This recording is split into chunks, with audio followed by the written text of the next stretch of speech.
जय हिंद, वंदे मातरम। प्यारे साथियों और सभी साथियों का स्वागत करता हूं आज की क्लास में। और प्रिय साथियों, आज वही रस से संबंधित क्लास है और रस में आज पढ़ेंगे अपन संचारी भाव। यानी संचारी भाव किसे कहते हैं, कितने प्रकार के होते हैं, ये बिल्कुल संचारी भाव के विषय में अच्छी तरह से जानकारी प्राप्त करेंगे ताकि इनसे संबंधित कोई भी प्रश्न आ जाता है तो वो एग्जाम में गलत नहीं जाए साथियों। दूसरी बात साथियों, बिल्कुल इस चैनल पे हिंदी साहित्य का संपूर्ण इतिहास, काव्य शास्त्र, शिक्षण विधियां, भाषा विज्ञान, साथ ही साथ साथियों यहाँ पर बी और एमए लेवल का पूरा सिलेबस निःशुल्क पढ़ाया जा रहा है। यानी कि आप यदि राजस्थान से first grade second grade Hindi की तैयारी कर रहे हैं या फिर किसी किसी भी राज्य से पीजीटी और टीजीटी के टीचर की तैयारी कर रहे हो तो साथियों ये क्लास है आपके लिए बिल्कुल रामबाण औषधि साबित होगी। मैं आपको पूर्ण विश्वास दिलाता हूं, यदि नियमित रूप से आप क्लास को देखते रहे साथियों तो गारंटी के साथ आपको सफलता प्राप्त करने से कोई भी नहीं रोक सकता है। लेकिन आप पूरी क्लास को ध्यान से देखेंगे तभी साथियों, यदि आपको ऐसा लगा कि यार ये जो पढ़ा रहा है तो मुझे भी याद है, तो फिर यार फिर बात गड़बड़ हो जाएगी। आप इसको ध्यान से सुनिएगा, ध्यान से देखिएगा, आप जो याद है बिल्कुल मैं वही पढ़ा रहा हूं साथियों, पर आप इसको एक बार आपने यदि देख लिया तो गारंटी आप इसे वापस कभी नहीं भूल पाएंगे। इस प्रकार से मैं आपको यहां पर पढ़ाने की पूरी कोशिश कर रहा हूं साथियों। दूसरी बात, इसी चैनल पर साथियों व्याकरण की क्लास भी चल रही है। व्याकरण की क्लास साथियों सुबह 10 बजे मिलती है और ये मिलती है साथियों आपको रात की 8 बजे साथियों। दोनों क्लासें नियमित रूप से अपलोड हो रही है, तो इस निःशुल्क रूप से जो पढ़ाया जा रहा है इसका फायदा उठाइए साथियों और अपनी नौकरी को बिल्कुल पक्का करिए। यानी हिंदी में पूरे में से पूरे अंक दिलाने की मेरी पूरी कोशिश रहेगी। बाकी आप यदि लगातार इससे बने रहे साथियों तो चलो साथियों बात करते हैं संचारी भावों की। संचारी भाव किसे कहते हैं? संचारी भाव को व्यभिचारी भाव भी कहा जाता है। पहली बात तो याद रखना इनको संचारी भाव कहे या फिर क्या कहे, व्यभिचारी व्यभिचारी भाव भी कहते हैं। संचारी भाव को व्यभिचारी भाव भी कहते हैं। क्या कहते हैं? व्यभिचारी भाव भी कहते हैं। अब देखिए साथियों, संचारी भाव और व्यभिचारी, इसको मैं एक बार यहां जो लिखा रहा वो तो हम लोग याद करेंगे सही। इनको बिल्कुल ऐसे समझिएगा। एक है संचार, शब्द आपने पढ़ा होगा संचार, ये भी क्या है? संचारी, यानी सूचनाओं का आदान प्रदान क्या कहलाता है? संचार कहलाता है। सूचनाओं का आदान प्रदान क्या कहलाता है? संचार, यानी जो लगातार संचरित होते रहते हैं। तो ये संचारित भाव भी क्या है? रस दशा में रस की जो जागृत हो जाता है, जागृत अवस्था में आ जाता है रस, तो ये जो संचारी भाव है ये इनका संचरणशील होता रहता है। यानी कभी ये पानी के बुलबुलों की तरह उड़ते हैं और कभी फिर समाप्त हो जाते हैं, फिर उड़ते हैं फिर समाप्त हो जाते हैं, फिर उड़ते हैं फिर समाप्त हो जाते हैं। इसलिए इनको संचारी भाव कहा जाता है। कब? रस जागृत की अवस्था में, जब रस, क्योंकि रस होता है वो साथियों सुषुप्त अवस्था में मानव के हृदय में निवास करता है। उसको जगाने का जो कारण है वह विभाव है। विभाव के कारण वो जागता है, जागने के बाद फिर रस उत्पन्न होता है और रस उत्पन्न होने के बाद ये संचारी जो भाव होते हैं ये फिर उस रस दशा में संचरणशील होते रहते हैं। इनका दूसरा नाम साथ व्यभिचारी भाव। क्या कहते हैं? व्यभिचारी, यानी कि जिसका कोई एक स्थायी धर्म नहीं होता है, जिसका कोई स्थायी धर्म नहीं होता है उसे व्यभिचारी कहा जाता है, उसे व्यभिचार कहा जाता है। यानी कि जो व्यभिचारिणी एक स्त्रीलिंग शब्द है, तो व्यभिचारिणी का मतलब होता है जिसका आचरण अच्छा नहीं हो, यानी कि जो जिसका कोई एक पति नहीं हो उसे व्यभिचारिणी, यानी जिसके आचरण शुद्ध आचरण नहीं है उसे व्यभिचारिणी कहा जाता है साथियों। इसी प्रकार तो ये जो व्यभिचार जो शब्द है, इन व्यभिचार ये संचारी भाव, इनको व्यभिचारी भाव कहा जाता है। कहने का मतलब इनका संबंध किसी एक रस से नहीं होता है, इनका संबंध किसी एक रस से नहीं होता है, इनका संबंध किसी भी रस से हो सकता है, यानी कोई से भी रस में ये उत्पन्न हो सकते हैं, न कि एक ही रस में। इसलिए इनको व्यभिचारी भाव भी कहा जाता है। इनका संबंध किसी एक रस से नहीं होता है, इसलिए इनको व्यभिचारी भाव भी कहा जाता है। अब पढ़ते हैं। संचारी भाव को व्यभिचारी भाव भी कहा जाता है। इसका कोई स्थायी धर्म नहीं होता है, लिखा हुआ साथियों, इनका कोई स्थायी धर्म नहीं होता है। वे भाव जो रस प्रक्रिया के बीच में क्षण मात्र के लिए बुलबुलों की तरह उत्पन्न होते हैं और समाप्त हो जाते हैं, संचारी भाव कहलाते हैं। वे भाव जो रस प्रक्रिया के बीच में क्षण मात्र के लिए उत्पन्न होते हैं और फिर वो समाप्त हो जाते हैं। क्षण मात्र के लिए उत्पन्न होते हैं और फिर क्या होते हैं, समाप्त हो जाते हैं, फिर उत्पन्न होते हैं, फिर समाप्त हो जाते हैं, फिर उत्पन्न होते हैं, फिर समाप्त हो जाते हैं। इसलिए साथियों इनको क्या कहते हैं, संचारी भाव कहा जाता है। ये स्थायी भाव को क्या करते हैं, पुष्ट करने का कार्य करते हैं। ये स्थायी भाव को पोषण प्रदान करते हैं। ये स्थायी भाव को खाद्य प्रदान करते हैं। ये स्थायी भाव को उर्वरक प्रदान करते हैं। कौन साथियों, ये जो संचारी भाव होते हैं ये इनको क्या पुष्ट, यानी इनको ये पोषण प्रदान करते हैं। क्या प्रदान करते हैं, पोषण प्रदान करते हैं। कौन संचारी भाव, देखो ये बीच बीच में क्षण मात्र के लिए उत्पन्न होते हैं। कैसे, पानी के बुलबुलों की तरह उत्पन्न होते हैं। पानी के बुलबुलों की तरह उत्पन्न होते हैं। इनका कोई स्थायी धर्म नहीं होता है। इनको व्यभिचारी भाव भी कहा जाता है। पुनः देखिए, इनको व्यभिचारी भाव भी कहा जाता है। इनका कोई स्थायी धर्म नहीं होता है और ये क्षण मात्र के लिए बुलबुलों की तरह, क्षण मात्र के लिए बुलबुलों की तरह उत्पन्न होते हैं। और ये क्या स्थायी भाव को क्या करते हैं, पुष्ट करते हैं। निरंतर संचरणशील रहने के कारण इनको संचारी भाव कहते हैं। क्या, निरंतर संचरणशील रहने, निरंतर चलते रहने के कारण निरंतर इनका लगातार इनका संचार होता रहता है। यानी कभी आते हैं फिर समाप्त हो जाते, कभी आते हैं फिर समाप्त हो जाते, कभी आते हैं और फिर समाप्त हो जाते हैं। इसलिए क्या कहते हैं इनको, संचरणशील, निरंतर संचरणशील रहने के कारण इनको संचारी भाव कहा जाता है। साथियों आगे बात करते हैं।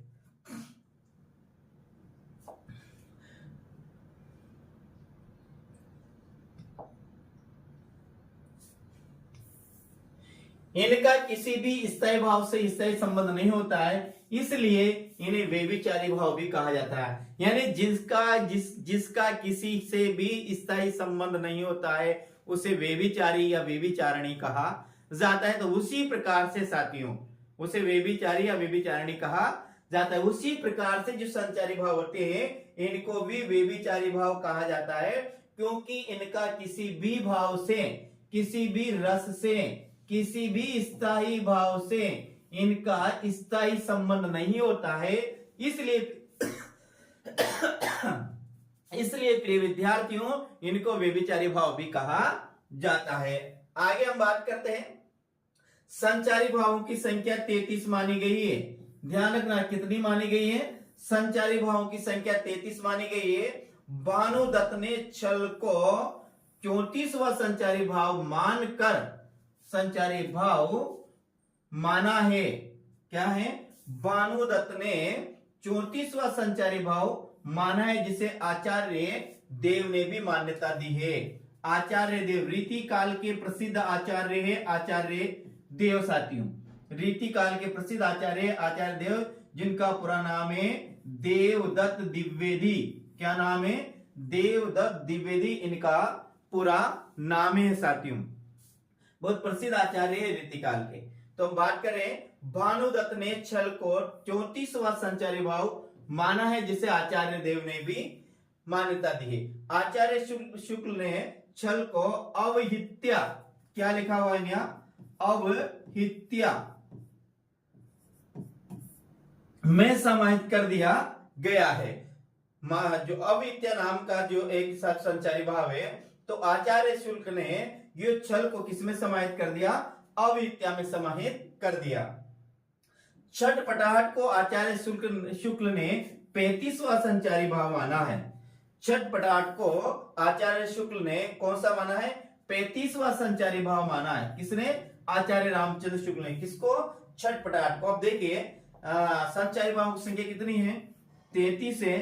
34वां जो संचारी भाव है वो कौन सा है, छल है। किसने माना है, भानुदत्त ने माना है, जिसे आचार्य देव ने भी क्या दी है, मान्यता दी है। 35वां संचारी भाव आता है अपना आवाज क्या, छ ट प ट ह ट, और ये किसने माना है, ये आचार्य आचार्य रामचंद्र शुक्ल ने पे माना है छटपटाहट।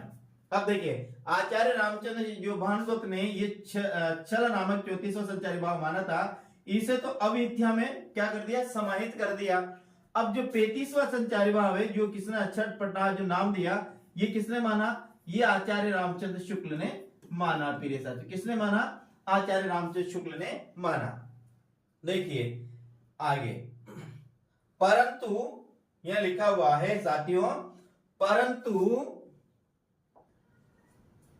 परंतु वर्तमान में संचारी भावों की संख्या कितनी मानी जाती है, 33 ही मानी जाती है। लेकिन वर्तमान में संचारी भावों की संख्या कितनी मानी जाती है साथियों, वर्तमान में संचारी भावों की संख्या 33 ही मानी जाती है। कितनी मानी जाती है, वर्तमान में संचारी भावों की संख्या कितनी ही मानी जाती है। तो ये साथियों आज अपन ने क्या पढ़े, संचारी भाव पढ़े रहे। देखिए एक बार और देख लेते हैं इसको, देखिएगा अपन ने पढ़े संचारी भाव। संचारी भाव को व्यभिचारी भाव भी कहते हैं। क्या कहते हैं, इनको व्यभिचारी भाव भी कहा जाता है। इनका कोई स्थायी धर्म नहीं होता है। ये रस प्रक्रिया के बीच में क्षण मात्र के लिए किसके के लिए बुलबुलों की तरह उत्पन्न होते हैं और फिर क्या हो जाते हैं, समाप्त हो जाते हैं, इसलिए संचारी भाव कहते हैं। ये स्थायी भाव को क्या करते हैं, पुष्टि करने का कार्य करते हैं। निरंतर संचरणशील रहने के कारण संचारी भाव को कहते हैं। इनका किसी भी स्थायी भाव से या किसी भी रस से इनका स्थायी संबंध नहीं होता है, इसलिए साथियों इनको क्या कहते हैं, इनको कहते हैं संचारी भाव कहते हैं। इनका किसी भी स्थायी भाव से या रस से स्थायी संबंध नहीं होता है, इसलिए इनको व्यभिचारी भाव भी कहते हैं। संचारी भाव की संख्या 33 मानी गई है। एक और छल नामक संचारी भाव, जिसे 34वां संचारी भाव कहा जाता है, ये छल नामक ये आचार्य भानुदत्त ने दिया और आचार्य देव ने भी छल को क्या दिया, छल को मान्यता दी है। आचार्य रामचंद्र शुक्ल साथियों, इन्होंने किसको, इस छल को अविद्या में क्या कर दिया, समाहित कर दिया। और आचार्य रामचंद्र शुक्ल ने आचार्य छटपटाहट को आचार्य राम शुक्ल ने कौन सा 35वां संचारी भाव माना, कौन सा माना है, 35वां। लेकिन वर्तमान में ध्यान रखिए, वर्तमान में संचारी भाव की संख्या कितनी मानेंगे, 33 ही मानेंगे साथियों। तो ये आज की क्लास थी, उम्मीद करता हूं अच्छी लगी होगी। अब कुछ बातें करते हैं साथियों। अब यहां पर अपने पास आता है संचारी भावों को कैसे याद करें, क्योंकि संख्या 33 है। संख्या कितनी है साथियों, 33 है। पहला तो प्रश्न आपका ये बनता है कि निम्न में से संचारी भाव नहीं है, निम्न में संचारी भाव नहीं है। तो साथियों आप जो ये 8 है, क्या है, सात्विक अनुभव। इन 8 ही सात्विक अनुभवों को अच्छी तरह से याद कर ले और विभाव के 4 प्रकार भी याद कर ले। अनुभव के 4 कौन, कायिक अनुभव, वाचिक अनुभव, आहार्य अनुभव और सात्विक अनुभव। इसके बाद जो सात्विक अनुभव है 8, रोमांच, कंप, विवरणीय, अश्रु, प्रलय 8। क्या है, 8 है ये सात्विक अनुभव, रोमांच, कंप, रोमांच, सोवेद, सोरभंग। रोमांच, देखिए साथियों यहां इसको पुनः लिखते हैं, 8 कौन कौन से है, रोमांच के बाद स्तंभ, स्तंभ के बाद सोवेद, सोवेद के बाद सोरभंग, सोरभंग, इसके बाद रोमांच, स्तंभ, सोवेद, सोरभंग, फिर साथियों कंप, कंप के बाद वेवर्ण्य, वेवर्ण्य, देखिए साथियों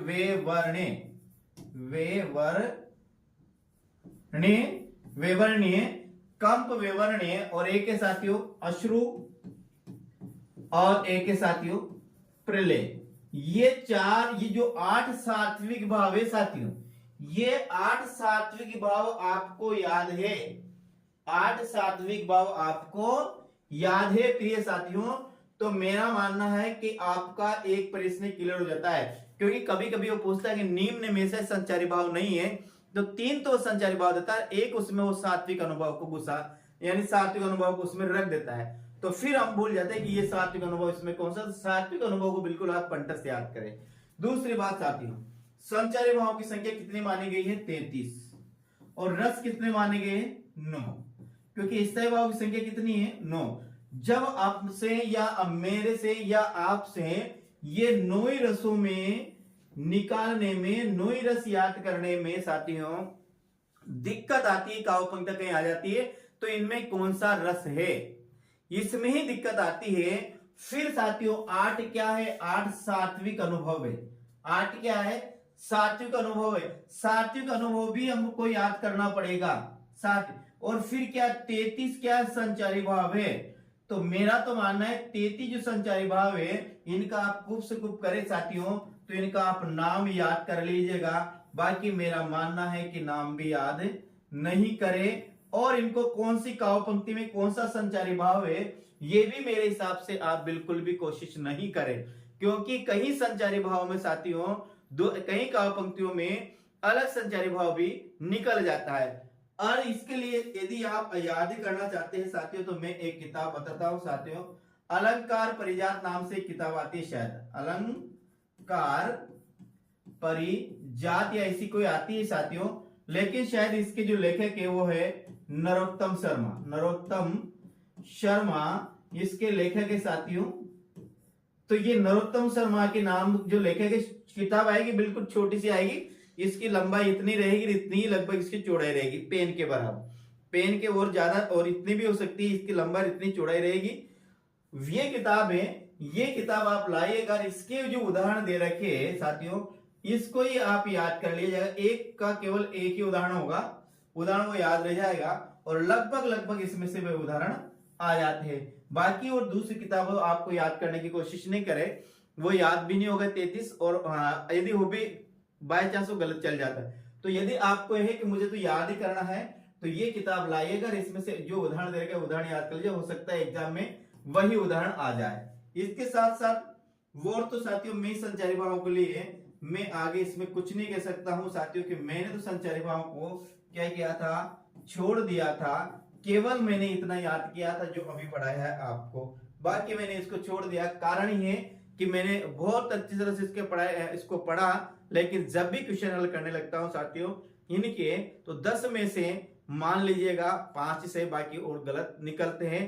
तो मैंने इस हिसाब से इसको, यदि एग्जाम में आया था तो भी मैंने इसको छोड़ दिया, क्योंकि कई कई काव्य पंक्तियों में जहां हम एक संचारी भाव के साथ साथ साथियों 5-5 संचारी भाव, 6-6, 7-7, 10-10 तक संचारी भाव होते एक एक काव्य पंक्ति में, तो वहां पर फिर ये प्रश्न गलत जाने की संभावना रहती है साथियों। तो ठीक है प्रिय साथियों, कल मिलते हैं अगली क्लास में, और अगली क्लास अब न्याम रस से शुरू। रस तो ये भाव इसके जो अंग है वो तो समाप्त हो चुके हैं। अब साथियों रस पढ़ेंगे, जैसे श्रृंगार रस, विवश रस, जो ऐसे रस पढ़ेंगे साथियों। चैनल पर पहली बार, चैनल को जरूर सब्सक्राइब करते हुए जाएगा, अधिक से अधिक जरूर शेयर करिएगा साथियों। क्लास कैसी लगी कमेंट के माध्यम से जरूर पता कर जाएगा साथियों। जय हिंद, वंदे मातरम। मिलते हैं अगले वीडियो में। राम राम साथियों।